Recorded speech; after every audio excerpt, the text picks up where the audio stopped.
explain how you can achieve dependency injection through the annotation. Let me just recall all the Spring Framework the concept in just 30 seconds, then I will come on the hands-on part. So I have already explained in detail in my previous video what is the Spring Framework, and then what is the dependency injection, how it works. So suppose if you have the bank object and that is depend upon the card and the customer, so this is the way we used to do in Java code, right? But what is the problem? We have the hard code, we have the tough tight coupling, and we have the tough testing. So what is the solution? Solution is dependency injection. This is based upon the inversion of control design pattern, that Spring Framework saying that I have dependency injection, they will create the object on behalf of you. You do not do that and take the advantage of the loose coupling. So, and these are the benefit of the dependency injection, right? And of course, so we have the bin factory concept. So one container is there, IOC container. That container create the bin, but how they will create the bin? You have to pass the configuration file, and this XML file is the configuration file, that which kind of bin, which bin is depend upon the which bin, that all the information you have to pass to the configuration file, that we have to see in the previous video, right? So we can achieve the dependency injection through the XML and then the annotation and through the code, right? So in the previous video, we have already seen how to achieve the dependency injection with the XML. In this video, I am going to talk about how to through the annotation. In the previous video, I have also explained what is the dependency bin, what is the life cycle, what is the callback method, and by which three different way we can achieve the life cycle, right? And this was the life cycle. Okay, come on the dependency injection and the annotation based what you used to do. If you would have carefully watched my previous video, this is the way we create the object or create the bin in using the XML. So this is my XML configuration file, and in this XML file we used to write the bin ID and give the class name by which they used to create the bin, right? Now we want to move from the XML to the annotation based. So what you have to do, instead of this or the bin, you have to use at the rate of component. So this log message object here, this log message object here, just you have to add the at the rate of component, and that's enough. Then Spring will understand I have to create the object for this class, right? And you might have seen that for the each bin we have the one ID. So that ID for the log message I had used the log, so this time this ID will go here with the component, right? So these two things if you change, then automatically you can achieve the dependency injection with the annotation. But as I discussed already, that if you want to the advantage of annotation in the XML file, you have to write this code. So Spring Framework would understand that you want to achieve through the annotation. And one important thing, if you see, I have also given the base package. So when they will create the bin, it will not go to all the package and create the bin of all the Java classes of each package. So for that you just inform, hey Spring Framework, I don't want all the object of my project to as a bin, only you go this package and first go this package and see which class I have used the component, only those class you have to create the bin, right? Okay, so let me see how we can do that. Go to the open the Eclipse and create one Maven project. I'm going from scratch, so create the Maven project, go to the Maven and Maven project. I click there and give anything name, and this time I say dependency injection annotation based, right? And finish it. So this is my object project, and of course in the form you have to add the required dependency for the Spring Framework, right? So this is the dependency. Two dependency, just one dependency would be sufficient. Spring Framework Context 4.0, right? And this is just for testing. This is optional, right? Once you do that, then I say you create one log, as I show in the one, or do one thing first. Create the one application context, means the resource file. You go the resource folder, main resource, right click, new, and create one XML file. And you can give the any name. Suppose I want to give the name the application context, or you can give any name, application context. Okay. And in application context, what you have to do, you have to first add the all the required information to make this project compatible for the Spring Framework. Anyhow, I will give this code to in GitHub, and I will share. Okay, but I recommend please visit the previous video to have the better understanding.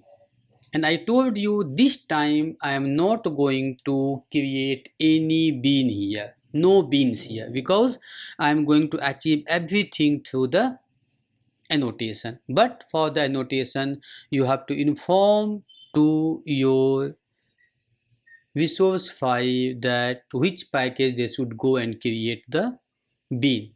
So he should go only the di package. So come here and create one di package and put your class there, right? And here in this one, you create one any object, any class. Let me give the log message.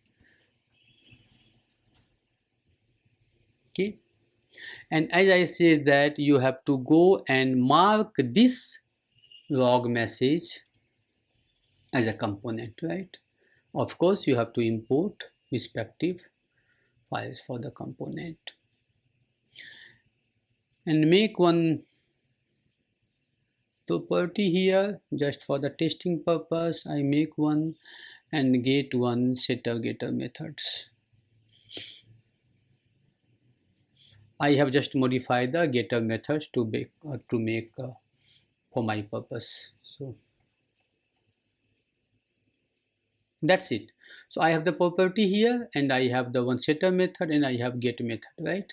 This one, that's okay. And I inform I want to create the instance of this class. That's why I make is the component here.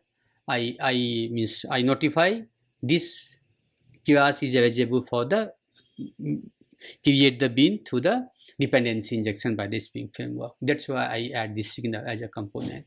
Why I have given the log here. So with the help of this log, I will create the object.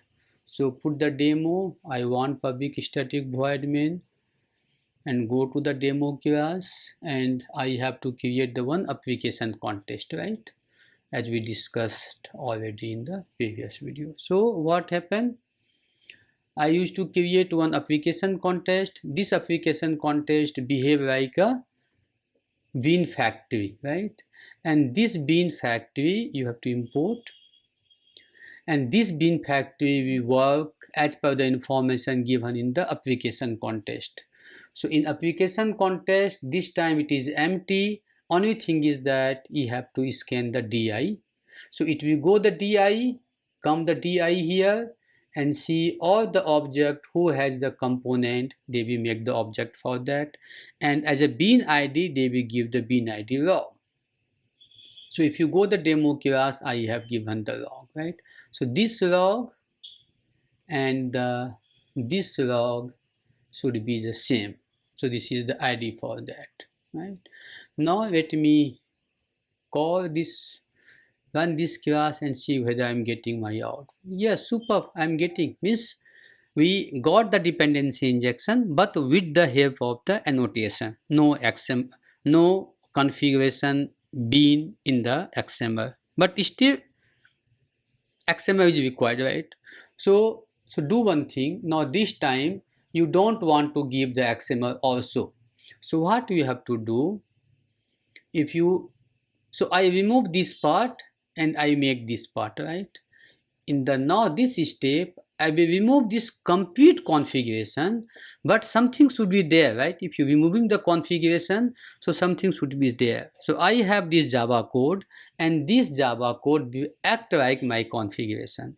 And how the Spring will understand this is your configuration? So I have the one annotation configuration by which it will understand. So it will understand this is the configuration. But what about this part? Base package UI. This is also required, right? So you have to make another annotation like the component scan and the base package UI.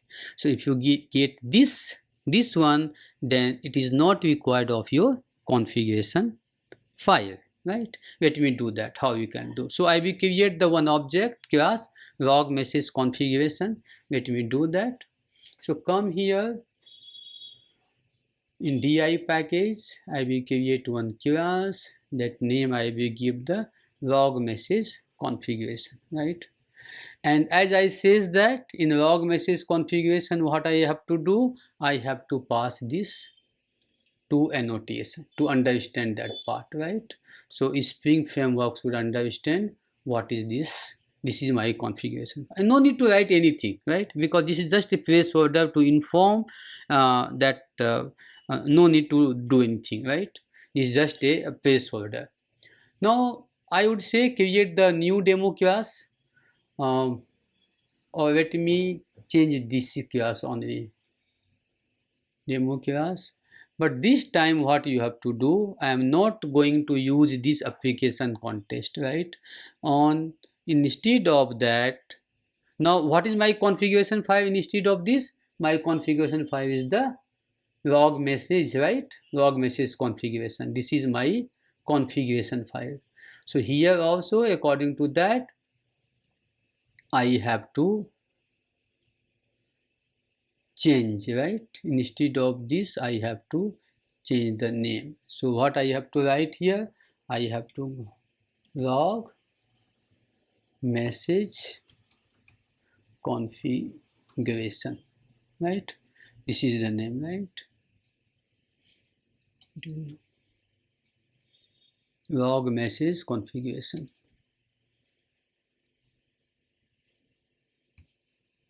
Class.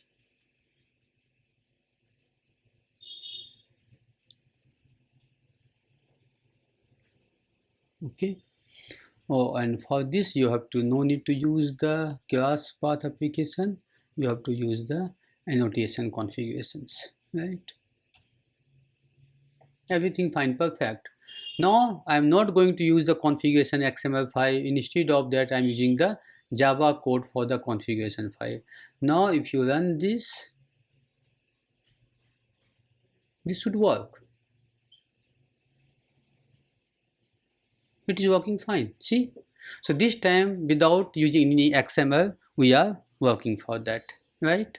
So now the third is in the next part of this is that you can also do it through the code, means no need to inform through the component, it will work through the bean. So how it will work?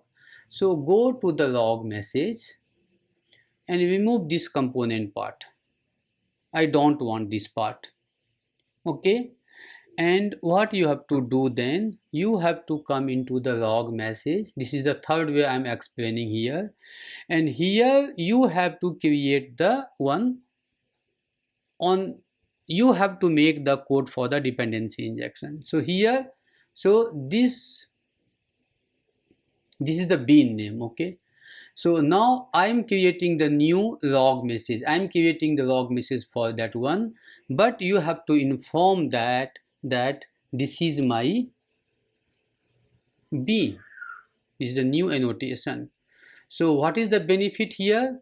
Now you no need to inform this is my bean component. I'm not informing here, but I'm informing to my configuration Java class is that is my bean.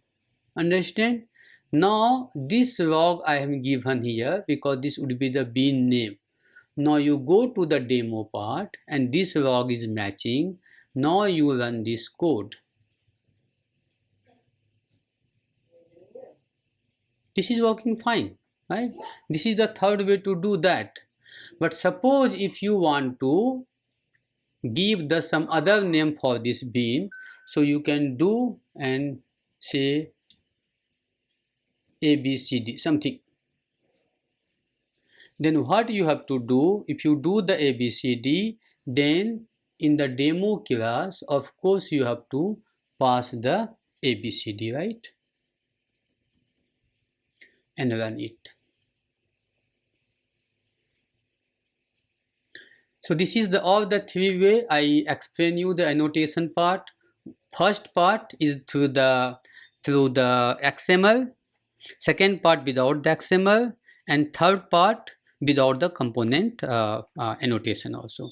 Thank you very much. Please be kind and subscribe this channel and like this video, and I would recommend please watch all the series of the Spring videos for the better understanding. Thank you.